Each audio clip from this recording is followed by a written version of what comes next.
তো হে বন্ধুরা, আজকে সানডে আমার জন্য খুব স্পেশাল। আজকে নাকি উমেন্স ডে। যাই হোক, আমি জানি না। তো সবাইকে হ্যাপি উমেন্স ডে। আর আমার মতন যারা মেলুকরা আছো, তোমরা সবে কিন্তু নিজের মতন খুশি থাকার চেষ্টা করবে। আর হ্যাঁ, সংসার তো সবেরই থাকে, কিন্তু তা বলে এটা নয় কি নিজেকে ভুলে যাব। নিজেকে মনে রেখো, কিছুটা সময় নিজের জন্য ভেঙে করো। তো যাই হোক, আজকে ছিল উমেন্স ডে, তার জন্য আমি গিয়েছিলাম একটু বাইরে। কি বলবো, উমেন্স ডে সেলিব্রিটি বলতে পারো। তো মাকে নিয়ে গিয়েছিলাম।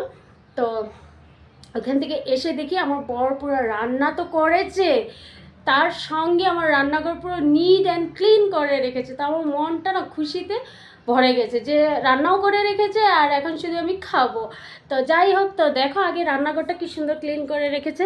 এই দেখো কি সুন্দর করে রান্না করে গ্যাস ট্যাস মুছে একদম পরিষ্কার করে রেখেছে।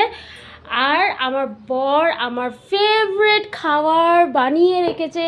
দেখো কি সুন্দর, দেখো দেখো লাই পাতা দিয়ে মাংস রান্না করে রেখেছে। আমার জিহ্বার জল তো পড়ছে।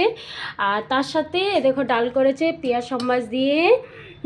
আর এদিকে মা দিয়েছিল যে পনিরের তরকারি, মা সকালে রান্না করেই দিয়েছে। এই যে পনির, আর পাঁপড় ভেজে রেখেছে। তো যাই হোক, উমেন্স ডেতে মানে উমেন্স ডে হোক আর যাই হোক, আমরা মহিলারা একটু বাইরে গেলে এসে যদি দেখি বর সব এরকম করে রেখেছে, কি মনে খুশিটা ওঠে।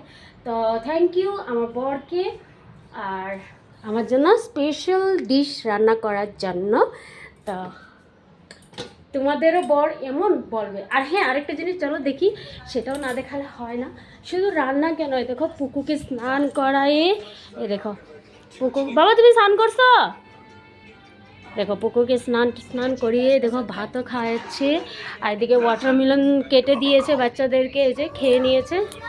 তো যাই হোক বন্ধুরা, আজকে সানডে আমার তো খুব ভালো গেছে। তো তোমাদের কেমন গিয়েছে বলবা। টাটা।